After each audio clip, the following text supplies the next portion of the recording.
that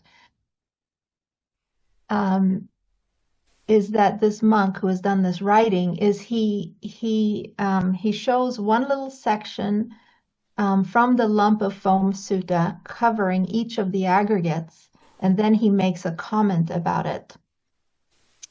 So I'm just going to go ahead and begin reading, and I'll invite people to read in just a moment. So, and I'll just say, I want to just make a comment about this sutta. So Bhikkhu Bodhi says that this is one of the most profound suttas on the topic of emptiness also. So let's first pay homage to the Buddha, homage to the Dhamma, and homage to the Sangha.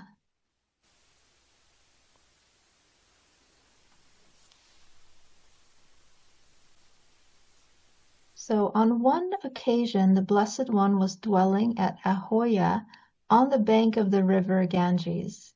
There the Blessed One addressed the bhikkhus thus: Bhikkhus, suppose that this river Ganges was carrying along a great lump of foam. A man with good sight would inspect it, ponder it, and carefully investigate it, and it would appear to him to be void, hollow, and insubstantial. For what substance could there be in a lump of foam? So too, bhikkhus, whatever kind of form there is, whether past, future, or present, internal or external, gross or subtle, inferior or superior, far or near, a bhikkhu inspects it, ponders it, and carefully investigates it, and it would appear to him to be void, hollow, insubstantial. For what substance could there be in form? And then here is his comment.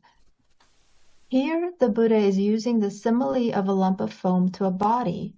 When you stir a lot of detergent or soap in water, you see lots of foam. A huge lump of foam in the river is just like this, consisting of a lot of bubbles. Bubbles form and bubbles burst. And the Buddha says the body is just like this. It's made up of cells, millions and millions of cells, cells forming and cells dying. New cells form and old cells die. And every 7 years, all the cells in your body will totally change. The body is very similar to a huge lump of foam. These cells are changing all the time. There is no unchanging core or essence in the body. And so in this first section, he is showing a method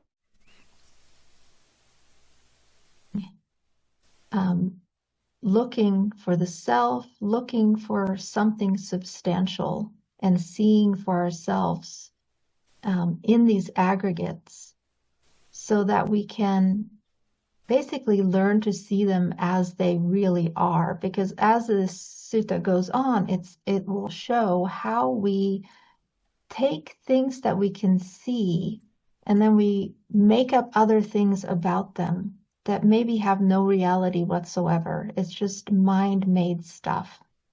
And so one point I want to make is that it's not saying that these things we're experiencing are not real or things we're seeing are not real. It's that the experiences that we have in seeing, tasting, touching, they lead to a lot of proliferation and conceptualization where we make up our world, so to speak. So we'll move on from the body to the next section. So actually, David, do you want to read this section here? Okay, sure. On feeling. Suppose, bhikkhus, that in the autumn, when it is raining and big raindrops are falling, a water bubble arises and bursts on the surface of the water.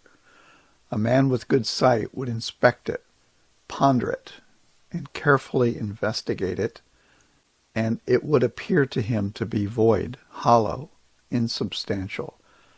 For what substance could there be in a water bubble? So too, bhikkhus, whatever kind of feeling there is, whether past, future, or present, internal or external, gross or subtle, inferior or superior, far or near, a bhikkhu inspects it, ponders it, and carefully investigates it, and it would appear to him to be void, hollow, insubstantial. For what substance could there be in feeling? Okay, so here the Buddha uses the simile of rain falling on water, that is, falling on a pond or a lake. When the raindrops fall on the pond or a lake, bubbles are formed. Each drop that falls on the surface of the pond creates a bubble, and the bubble forms only for a short while, and then it bursts. In the same way, the Buddha says our feelings arise due to sense objects impinging on the six sense doors and pass away like bubbles. They last only for a short while and then cease. Thank you.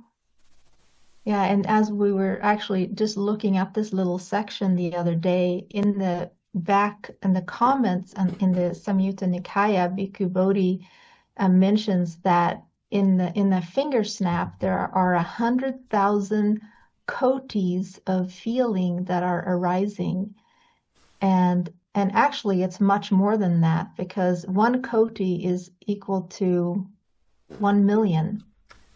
So it's quite a lot of feelings happening all the time. And they're all just arising and passing away very, very quickly. And David mentioned, recalling that Bhante used to do that in that snap, and he used the word consciousness. That was 100,000 consciousnesses arising and passing away. All right. Okay, so Nat, would you like to read this next one here? Sure. This is a fun one, so just starting right here. Suppose, bhikkhus, that in the last month of the hot season, at high noon, a shimmering mirage appears. A man with good sight would inspect it, ponder it, and carefully investigate it, and it would appear to him to be void, hollow, insubstantial. For what substance could there be in a mirage? So too, bhikkhus, whatever kind of perception there is, whether past, future, or present, internal or external, gross or subtle, inferior or superior, far or near, a bhikkhu inspects it, ponders it, and carefully investigates it, and it would appear to him to be void, hollow, insubstantial. For what substance could there be in perception? And then the simile of the mirage, the notes are that perception is likened to a mirage. If you had a man who was in a desert and he hadn't eaten or drank for many days and he saw something appear, there would be this deliriousness about it. He would imagine that it's real, and then he gets really close and he realizes, oh my gosh, that isn't actually real. And they're also talking about here, like if you see somebody and your perception is they're very attractive, and then you get very close and you find your perception changes. And these types of things, you know, these are, I think it's important to keep in mind, they're all experiential. These things that are being discussed or pointed out, you'll see these in the practice. Yes, thank you. I was thinking about a little example there of perception and how perception is so fleeting. And what came to my mind was how teenagers perceive themselves. Often they have this very low self-esteem. They think, my nose is too big, my hair is wrong, I don't like this or that. They're very, very kind of hypercritical of themselves. And then maybe years later, they see a photo of themselves and they're like, wow, why did I see myself that way? That's, you know, I was fine. But everything is kind of magnified in a different kind of way. So,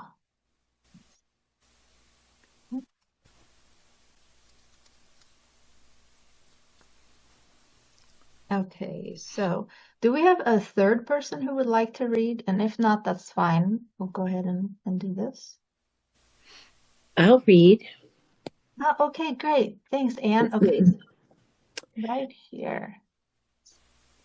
Suppose, bhikkhus, that a man needing heartwood, seeking heartwood, wandering in search of heartwood, would take a sharp axe and enter a forest. There he would see the trunk of a large plantain tree, straight, fresh, without a fruit bud core. He would cut it down at the root, cut off the crown, and unroll the coil. As he unrolls the coil, he would not find even softwood, let alone heartwood. A man with good sight would inspect it, ponder it, and carefully investigate it, and it would appear to him to be void, hollow, insubstantial. For what substance could there be in the trunk of a plantain tree? So too, bhikkhus, whatever kind of volitional formations there are, whether past, future, or present, internal or external, gross or subtle, inferior or superior, far or near, a bhikkhu inspects them, ponders them, and carefully investigates them.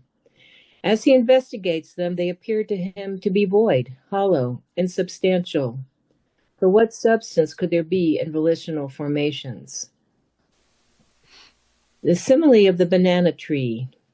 Here, volition or willpower is compared to a banana tree. When you cut a banana tree and peel the layers off, you will find there is no pith inside, nothing solid or hard. In the same way, when volition is exercised, when a decision is made, we imagine there is a solid, substantial, unchanging self inside that makes the decision.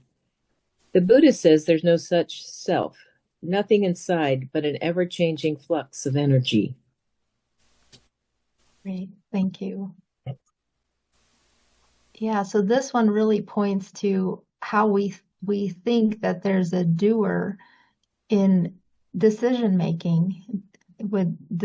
I made that decision. I made that good choice, or I made that bad choice. But again, that choice arises out of causes and conditions. And I was thinking of an experience one time to kind of illustrate this.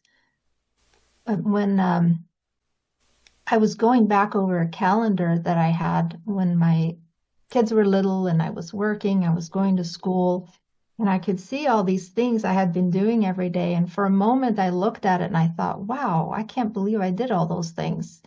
And like a moment of, oh, I did those things. But in reality, I didn't do any of those things. You know, I was just responding to things that needed to be done, past causes and conditions, and thereby being able to just let go of it and say, it's just something that happened. It's not me, it's not mine.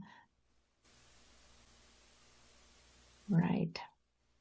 And let's go ahead and read. I'm going to go ahead and read this last one here. And I have another little short piece to add to this sutta, to this section also.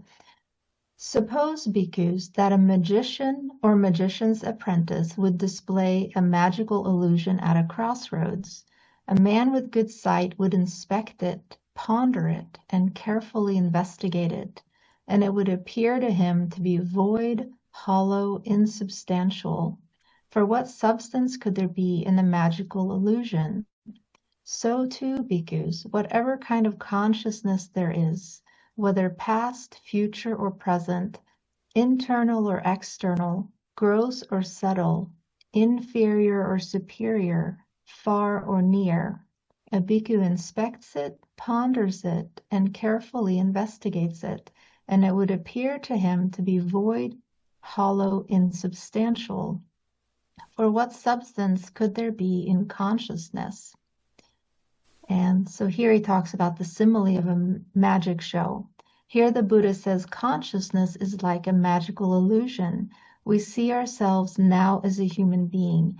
In another lifetime, we may perhaps see ourselves as a deva or a devi. Then again, in another lifetime, we may see ourselves as a ghost or as an animal. Thus, it is just consciousness conjuring up this show like a dream. When we're in a dream, we do not know that we're dreaming. Only when we wake up do we realize it was only a dream and there is nothing to get excited about.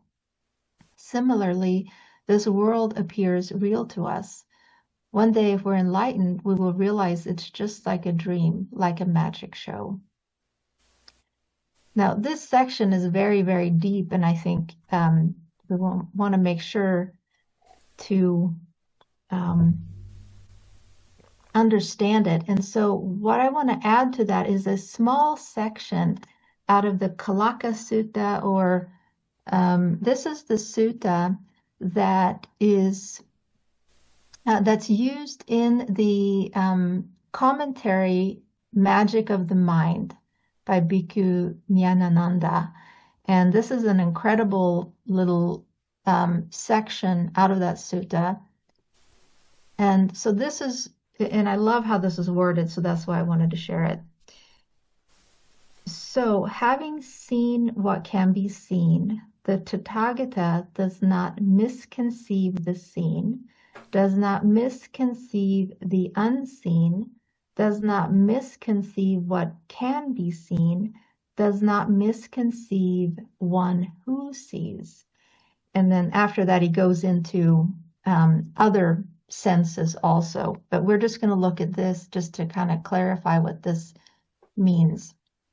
So, having seen what can be seen, the Tathagata does not misconceive the seen. And so the meaning here is just seeing whatever is arising and not making up anything about it, not carrying the seen any further, not making up any stories or proliferations about it. Imagine, for instance, you see someone, they have a frown on their face, and you make up some imagination that frown has something to do with you. Again, this is the taking something that we see personally. So we're seeing things as they are. That's the first one. Does not misconceive the unseen. What I understand this to mean is that we're not making up other kinds of ideas about ourselves and the universe. I think that this is really very much related to that proliferation the Buddha talks about, where he says, was I in the past? What was I in the past? What will I be in the future? Who will I be in the future? Having been what shall I become? Making up things about things that are not experiential here and now, because what the Buddha is pointing to with this sutta is that we can just investigate what is here and now, our pure experience, to find the truth, to find liberation. Does not misconceive what can be seen. This, the way I would interpret that is anything, maybe it hasn't been seen yet, but maybe it's anything that can be seen through that sense base. But the most important one is the last little line here, does not misconceive one who sees, doesn't conjure up a me that is seeing, doesn't create a new me who's having this experience. And it's just the seeing. I think this is the sutta that related to the sutta that Delson often likes to talk about, his favorite sutta, as he says, in the seeing there's only the seeing, and so on. There's not anything further. And let's go ahead and finish this off. So, seeing thus bhikkhus, the instructed noble disciple experiences, we're going to say, disenchantment toward form, disenchantment toward feeling, disenchantment toward perception, disenchantment toward volitional formations, disenchantment toward consciousness. Experiencing disenchantment, he becomes dispassionate. Through dispassion, his mind is liberated. When it is liberated, there comes the knowledge it's liberated. He understands, destroyed is birth, the holy life has been lived, what had to be done has been done, there's no more for this state of being. And final comments here is the Buddha says, if we understand the real nature of the five aggregates, we will become wearied disenchanted and no longer attracted to the five aggregates, we will then become dispassionate and let go of them and consequently attain liberation. All right. So with that, so we'll come back afterwards to discuss, but let's go ahead and go into our meditation from here. I think so. In the sutta, just a few things I wanted to say about it is that there's a very methodical way that you can use that sutta to contemplate, but it would take a very long time to follow that track because it has a lot of different little pieces that you want to spend time with. So you're encouraged to do that on your own, but I'll try to give just a little bit of guidance, and I made a few notes to kind of, maybe we can use a little piece of this sutta for our contemplation today.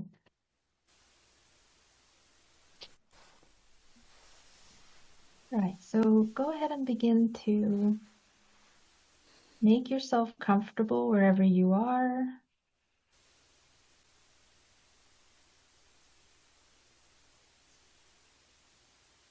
And just noticing where you are, and just feeling your body here.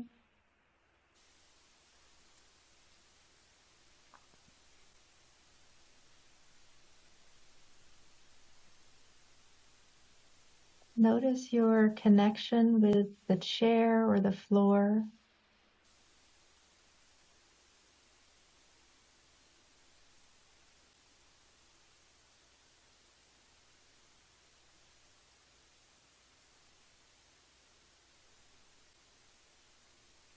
Take a moment to be aware of all the sensations in the body. Just begin to relax into those.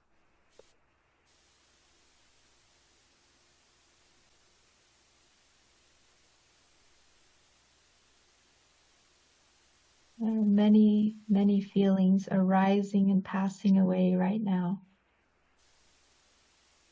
And so we just let them come and go.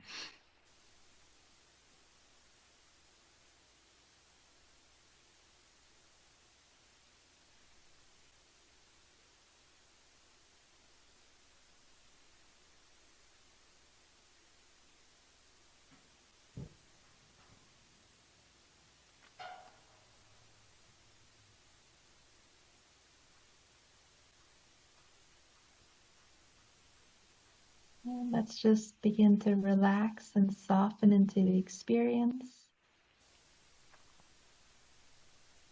Bring up a little smile.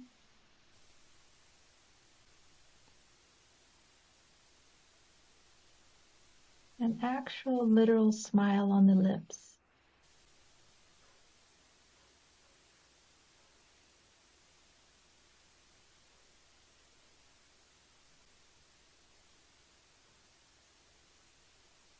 And then feel that smile.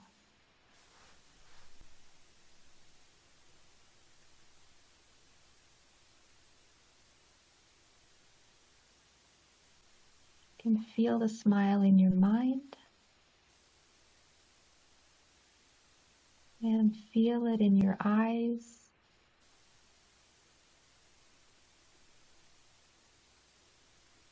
And feel it in your whole body.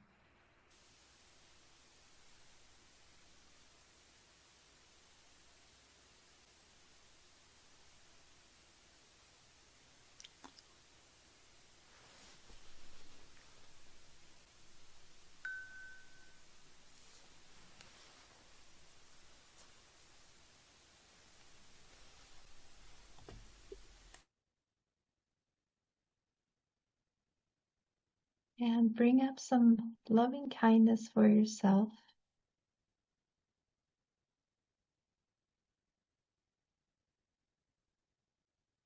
You can make a wish for yourself.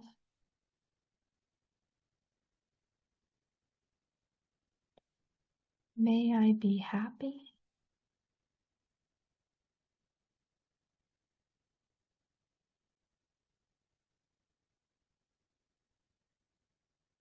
May I experience freedom.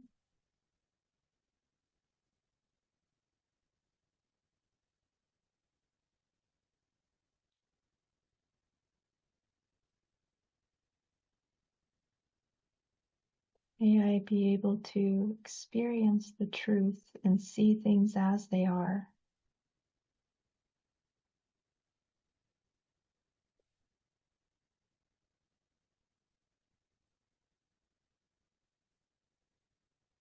Then just feel this wish. You can begin to feel it in your heart.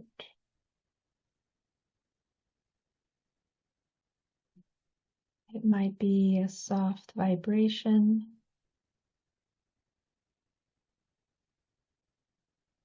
Maybe there's warmth, a sense of comfort.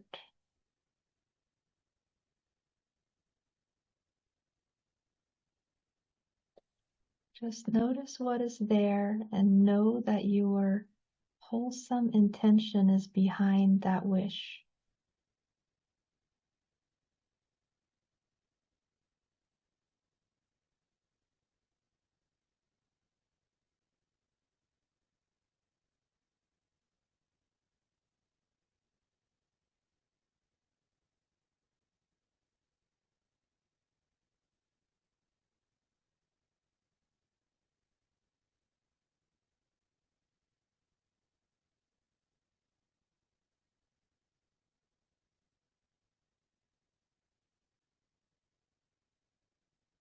Stay with the feeling as long as you can, lightly, not holding on.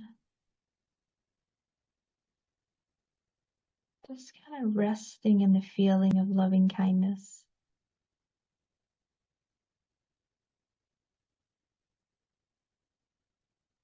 If your mind gets distracted, you use the 6 R's by recognizing and releasing the distraction. If there's something you have to do today that's on your mind, just let that little thought be there, but you don't have your attention on it.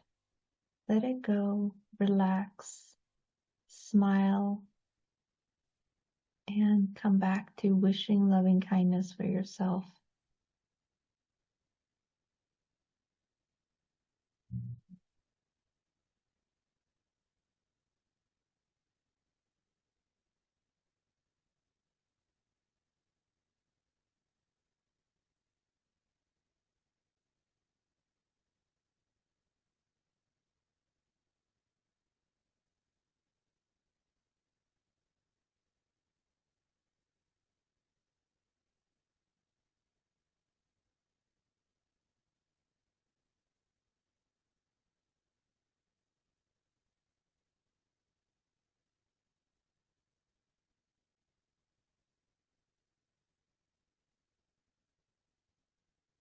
You want to bring up a phrase in your own mind to wish yourself something that you need. Go ahead and do that.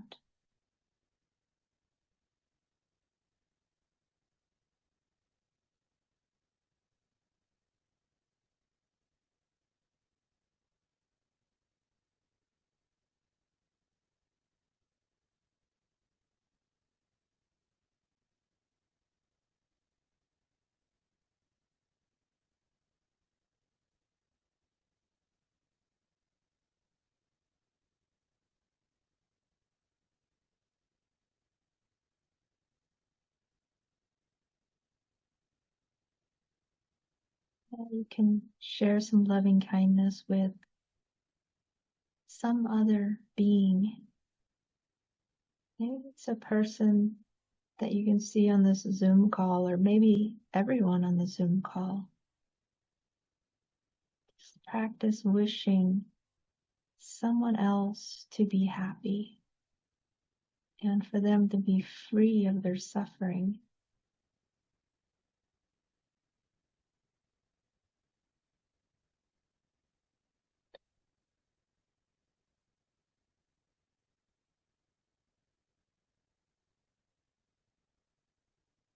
can say, may he or she be happy. Feel this wish.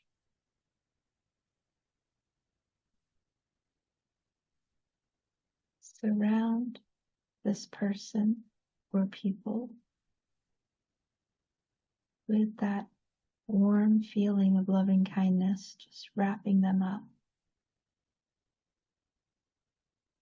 over safety and freedom for all other beings.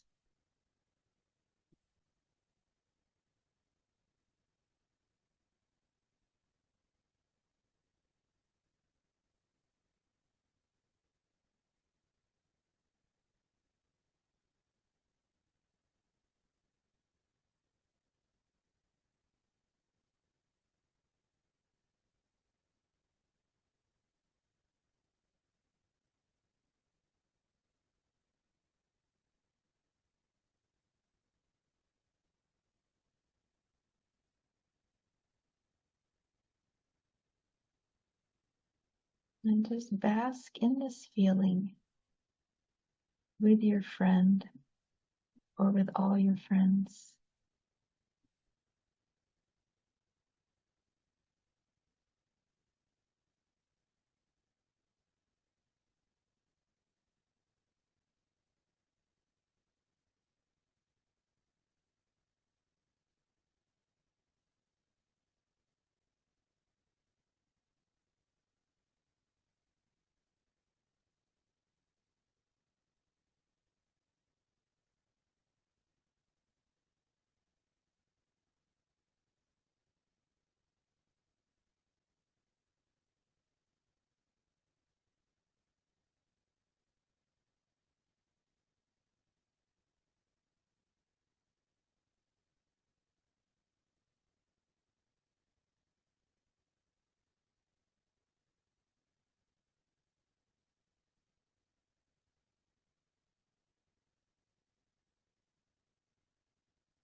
Now we'll let that feeling go for a moment. And we're going to come to a space of contemplation. Just going to look at the aggregates. We don't have to have absolute answers or investigate. Just kind of observing.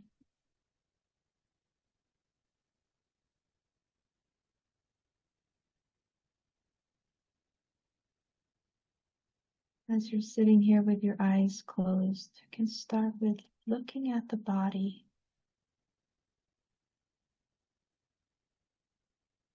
So as you're sitting here, the body is just sensations.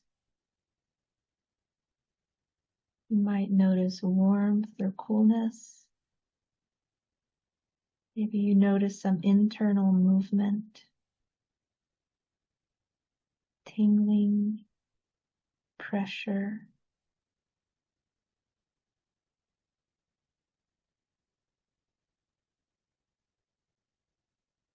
And it might feel very solid,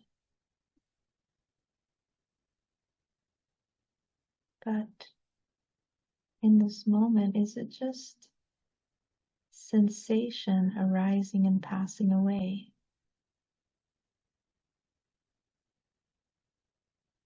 The simile is that the body is like this lump of foam on the water, and bubbles arising and passing away.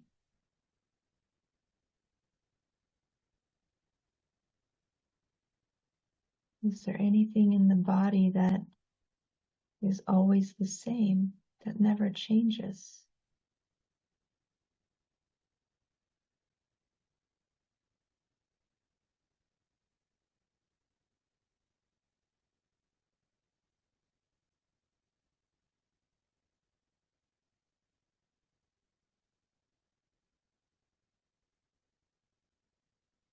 Even all these sensations are constantly changing, constantly in a flux.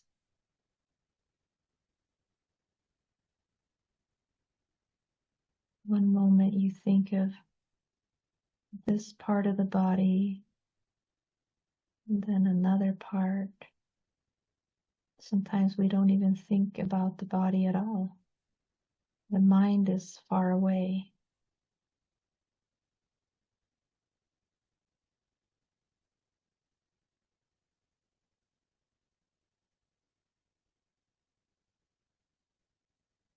So is there any permanent essence here in this body?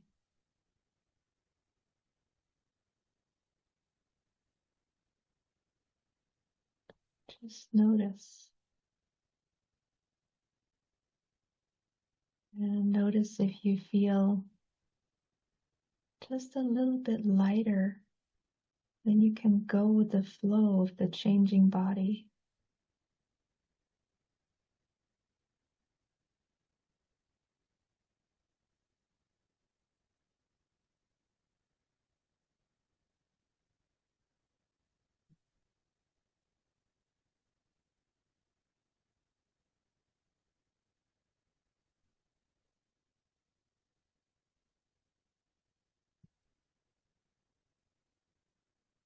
Now let's look at feeling arising and passing away.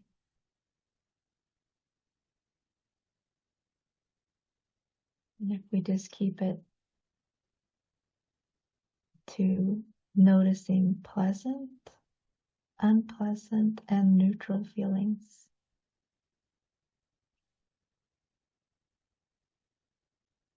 100,000 of these arising every moment.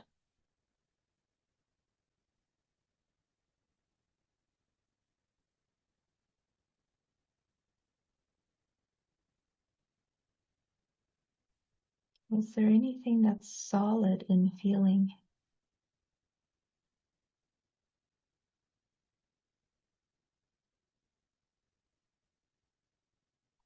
See if you can just notice one feeling right now.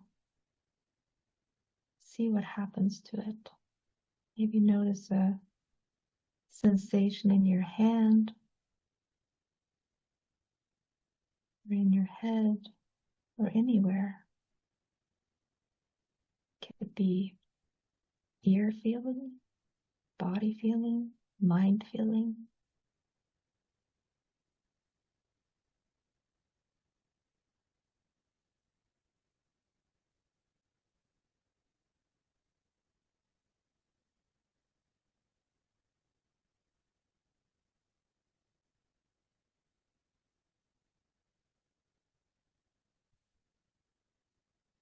See what happens if you just let feelings arise and pass away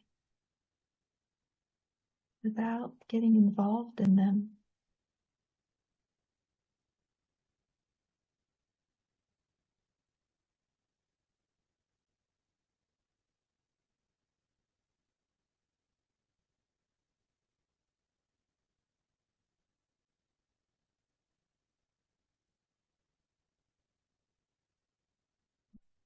The metaphor is that feelings are like these bubbles. Bubbles on a lake. They form and then they burst one after another.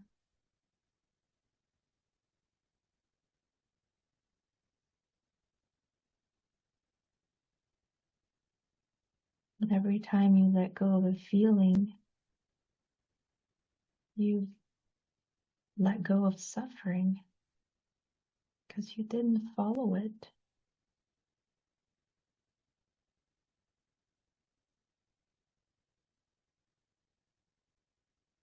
That was one less suffering that we had to do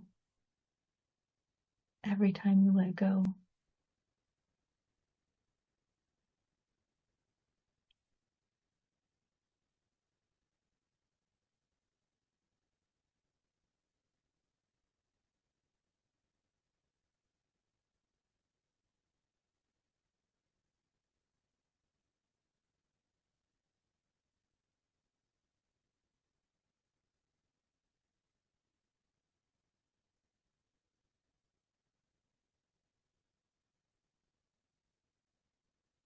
Now let's take a moment to notice perception.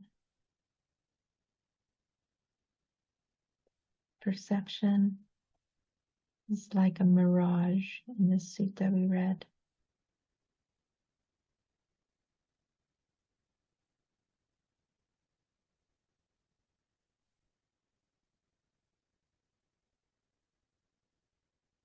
Notice how labeling happens.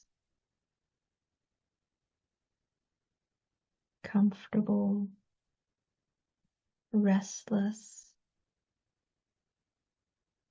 a good meditation, a bad meditation,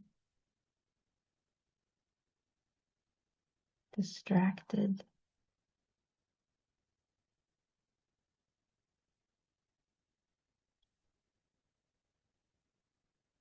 These labels can be very convincing, these ideas. But what happens when you look very closely at a perception?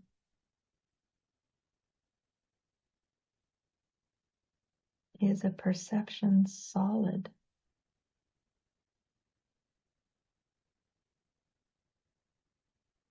An idea about something?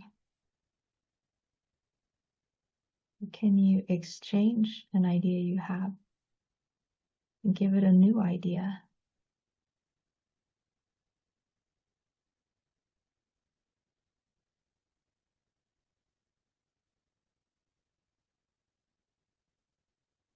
The mirage is kind of like this shimmering thing.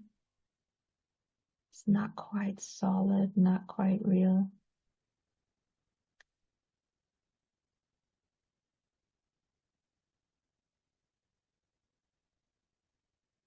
But we can make a really big deal of it, make a big story out of it. Some idea we have in our minds.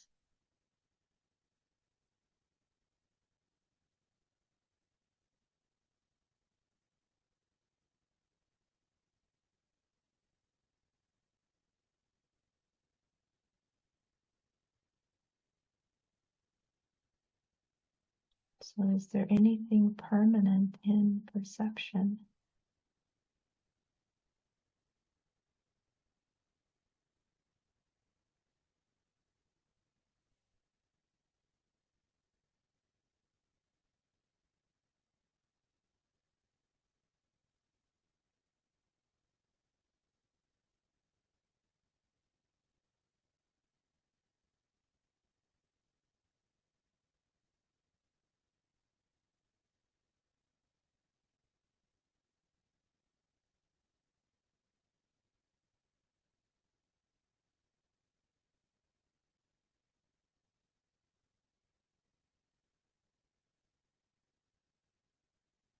Now let's move into looking at formations, and we can call them intentions here.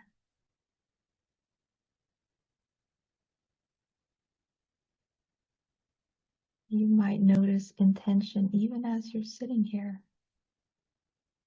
Maybe there's an intention, oh, I need to get up. I need to check my phone. I need to check this or that. It's almost an internal movement towards something, a decision to do something.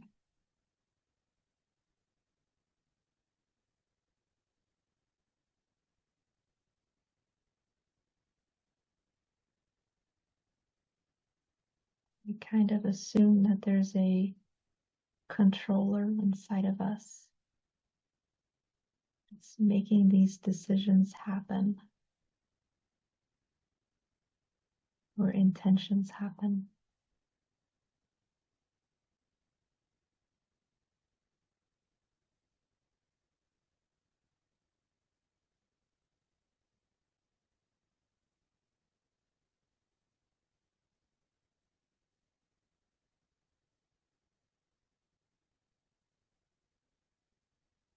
See if you can notice one intention. See, how did it arise?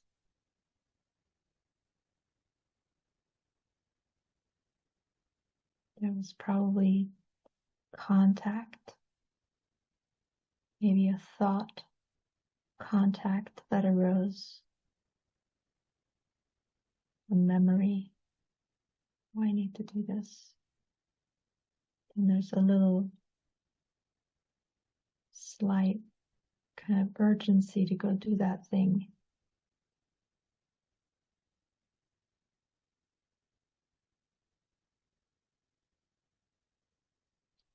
Notice how these things just arise on their own.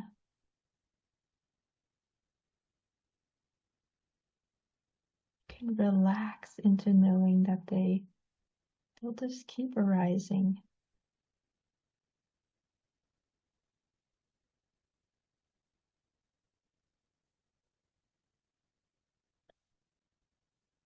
You don't have to be the controller or the doer.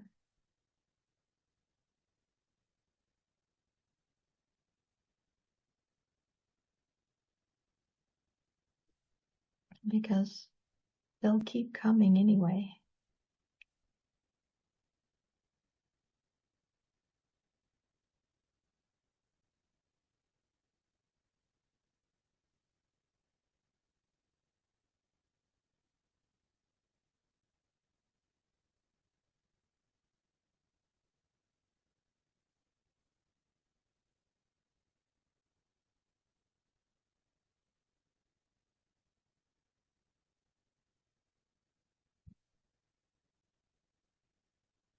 Now let's notice consciousness. It's like that magic show. So consciousness is arises dependent on the eye and forms, the ear and sounds, the nose and odors, the tongue and flavors, the body and tangibles, and mind and thoughts. So all these consciousnesses are arising and passing away.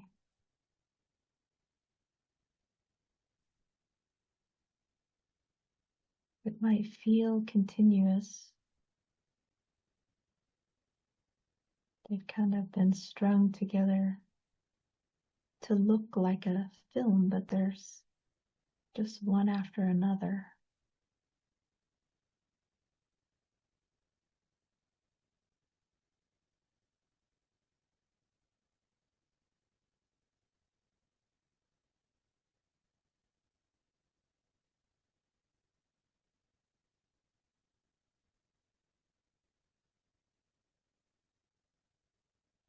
Is there a person there who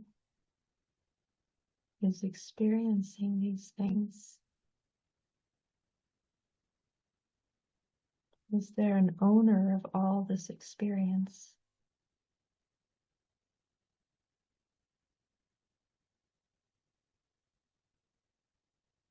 Or are all these things just arising and passing away based on past conditions?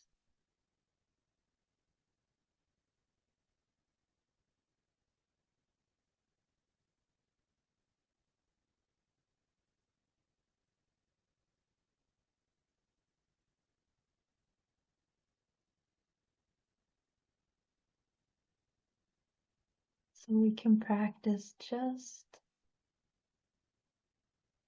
seeing, just hearing,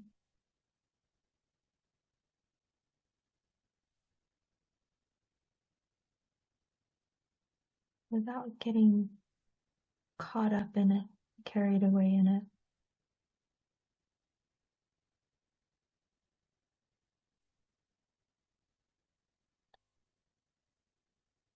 Just for a moment, rest and just seeing things as they are, without a permanent core, without a controller, without someone making this happen. Just a process.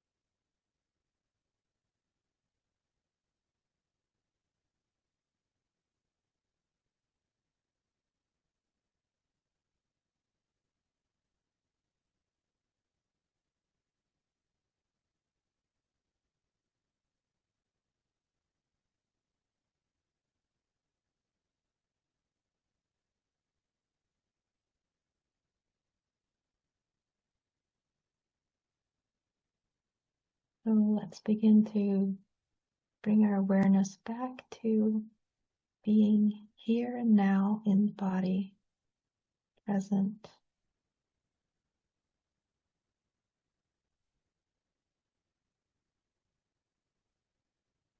Noticing sensations within, sensations around you. Being present in your space wherever you are.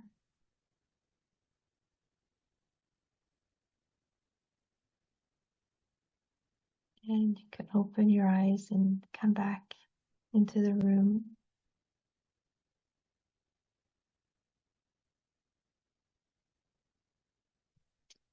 And thank you all for meditating together.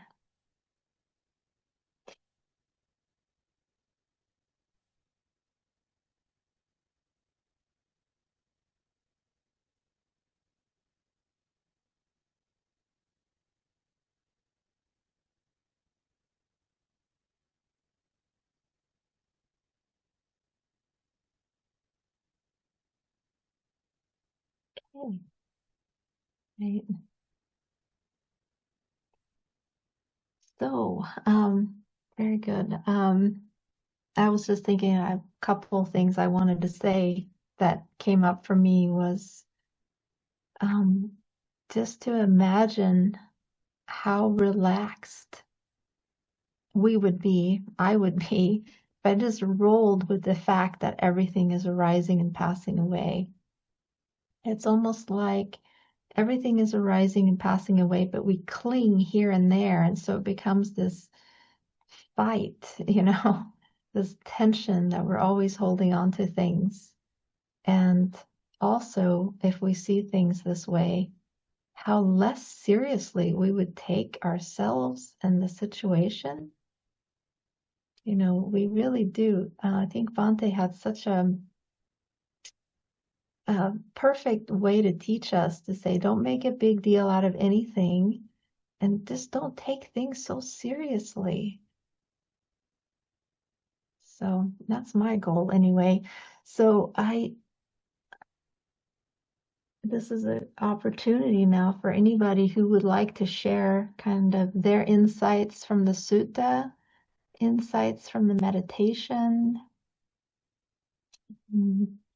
anything at all that you would wish to discuss.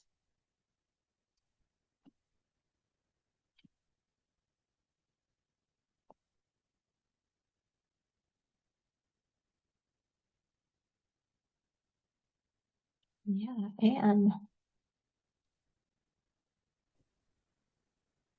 disentangling ourselves from the idea of a substantial self is it's so freeing, as you were just saying, Kirsten. All the things that would not happen if we weren't worried about, protecting ourselves, defending ourselves, supporting ourselves. The idea that the coveting wouldn't happen.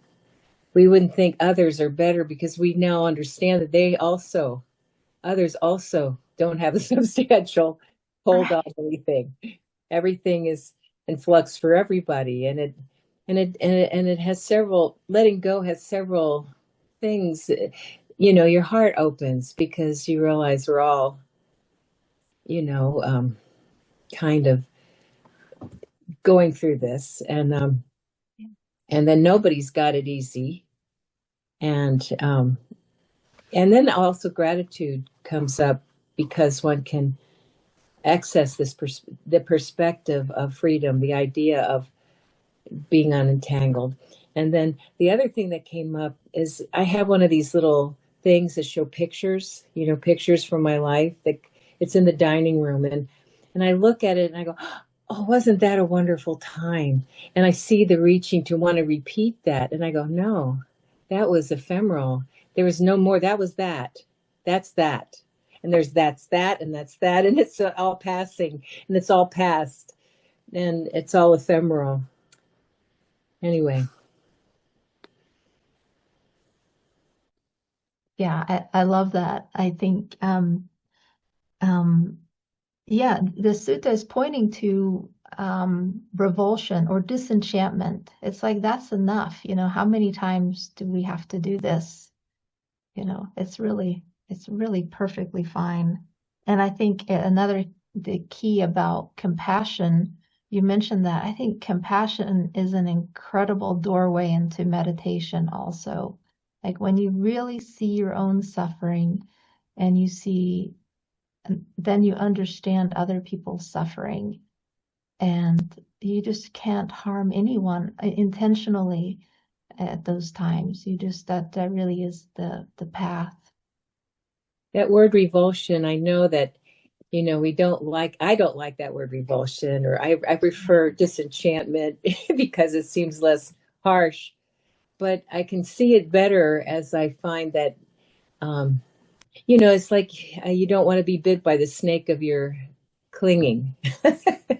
You don't want, it's revolting in a non-personal sense. It's like, this has given me a lot of trouble.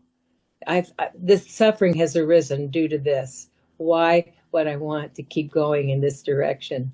So the word revulsion may be appropriate, but I notice that I probably am not unique, that I don't like those negative suffering, revulsion, kind of words. Yeah. I have some thoughts about that, but anyone else who would like to share their thoughts, you're welcome to. Can you say that again, Anne? I wanted to write that down. I thought that was so clever. The snake of...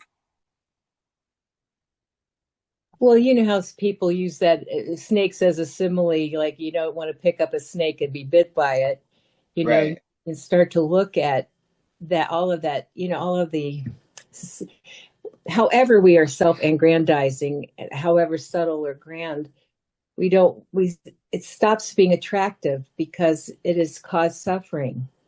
The comparing mind, oh, they have, I don't have. Oh, my meditation isn't good. Look, those people are sitting longer. All of those mind things that happen because of this self-identity, and it becomes, like a snake. You don't want it. Oh, yeah. But there was, I totally got you. But you said something very specific. The snake of... I'll have to go back. I'll have to go back and look at the recording then. No worries. Everything No, passes. I thought that was so good. You're like, oh, I'm aware there's that snake over there, and I don't want it to... That's really good. Snake of my clinging. Yeah, there we go. Wonderful. Thank you. All right. Thank you.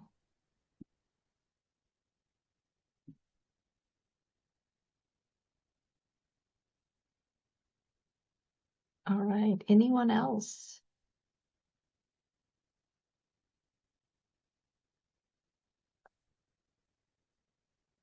I'll add just one little thing. So having done the practice a long time, I can remember well when all of this was very theoretical. And it's pretty mind-blowing when you see it in your practice once it shows up. And I think these talks and gatherings are really good, and it helps reinforce that. So I would just say, for those of you that this is all conceptual, keep practicing, because when you see it, things will really open up.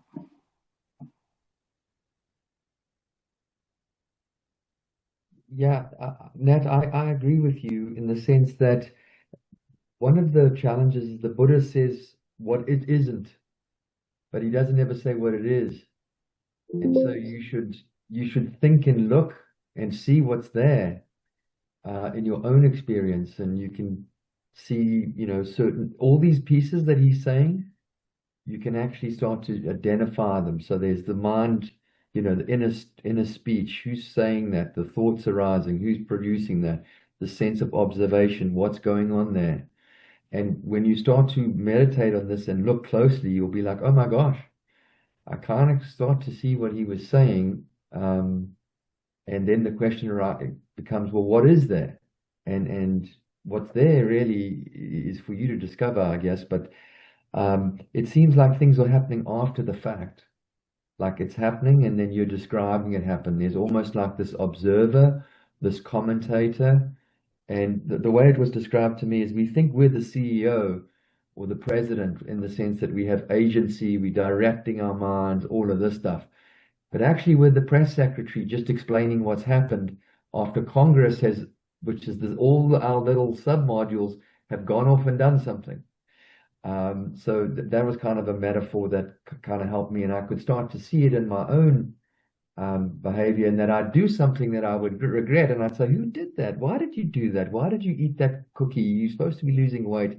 And I'd remember, oh, okay, things got a little bit away from me there. The mind or something else made that decision, and I'm just experiencing the results. So good luck, folks. But to Nat's point, do have a good look. Because when you look closely, particularly when you're in like the jhanas, you're like, oh, there's an emptiness. There's a lack of substance here. There's a lack of permanence. There's a lack of control agency. There's all of these things that the Buddha kind of alludes to. Yeah, thank you for that. That's great. Thank you for your teachings, Kirsten. That was really quite wonderful. Yeah, I like the press secretary metaphor. It's exactly it. And I've had the experience, I've done it before where I've gone like, who is this person reporting to that's talking all the time? What is this? And why would you talk to yourself? Surely you already knew what you were going to say. What's the logic in that? Yeah. And I've often also thought about this after the fact. We are viewing everything after it's already has happened. Yeah. And the volitional, the intention, you can actually feel it, see it rise, like, oh, my hand wants to move. I'm feeling itchy. Here comes the intention. I didn't really do that. It just kind of pops up. Yeah.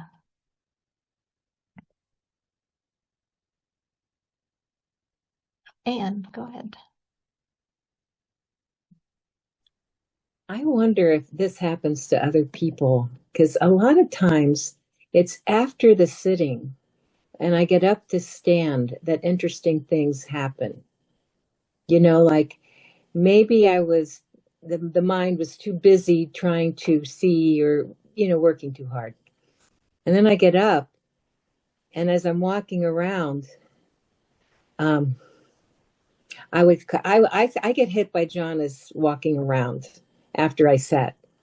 I didn't create them. They just happened to me, and it kind of blows me away because I didn't see them coming, and I have interesting experiences, but they didn't happen when I was sitting. Not all the time, but most of the time, that's how it happens for me.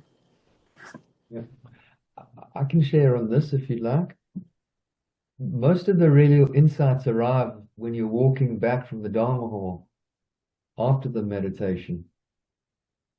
When you're meditating, you're kind of clearing the mind, and then when you're not really thinking, then they pop up and you're like, oh my gosh, now I see. Well, it's interesting to me. After some retreat I did some years ago, I remember this. For about 2 days, I was like, it sounds like beside myself, sounds like I'm in a bad mood. No, it was like I was outside of the self. I was just walking around very floaty, and it was pleasant, but it wasn't something I was creating on purpose. I didn't know why it was there, but it hung around for several days before it I got back to the normal confusion of my daily life. But I just thought that was interesting, and I can't be alone. I suspect other people experience this. Yeah, I mean, I can say something to that. But yeah, we certainly hear those things here when people are coming for retreat. People having these, something that comes to my mind as a retreater many years ago had this incredible, profound experience coming to the Dhamma hall. And he had this incredible insight that he was walking with his plate of food, and he realized that his whole life he's been presented with a plate of food without really doing anything. And like he had this incredible gratitude and tears and it was really a true non-doership experience. And it's probably not the only time I've seen somebody like weep in the dining room, during a retreat. Yeah, I think what happens is people try a little too hard in their sitting meditation, and they get up and then the mind relaxes, and it's like, okay, I don't need to do anything, and the mind just starts to open up, and all of a sudden you see things how they are, and then insight comes. It's kind of like Ananda, the story of Ananda, and meditating all night long, and he finally says, oh, forget it. His head is almost hitting the pillow, and boom, nibbana. But a lot of times I think, and that's where the sitting can be really useful. It gets you to the gateway, and then you just kind of let go a little bit, and that's what I'm doing here. That's what's going on. Very good. Yeah. All right. Well, maybe we have time for one more comment, and then we can wrap up.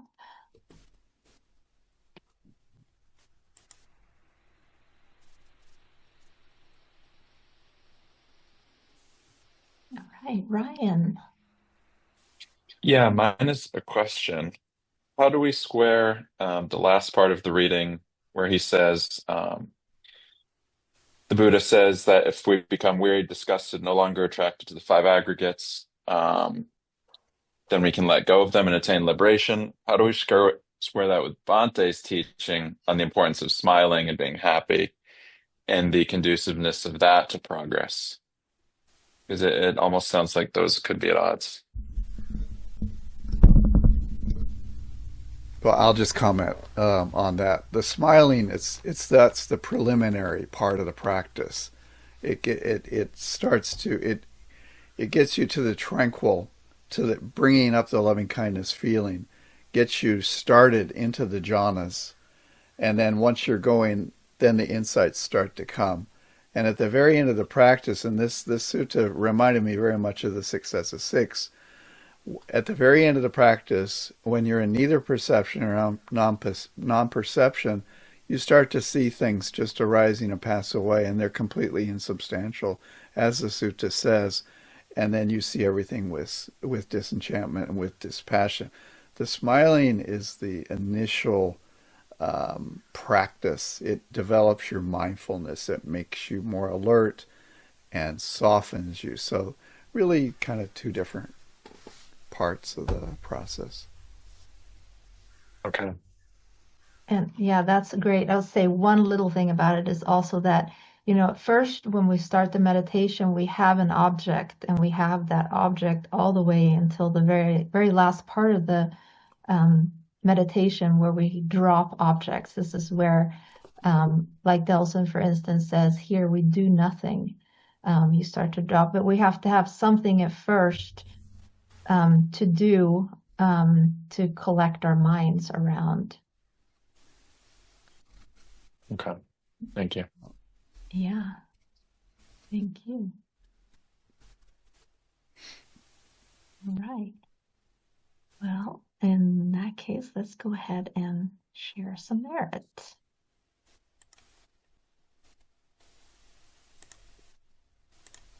Okay.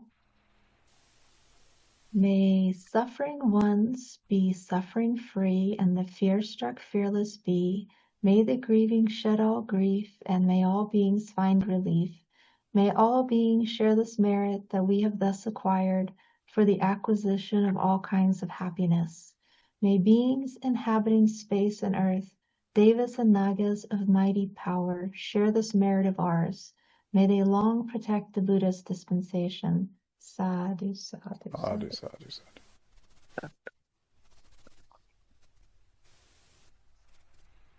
Yeah, thank you all for sharing. Feel free to unmute, say goodbye. It was so good to see everyone. I loved all the comments and love to hear from everybody here.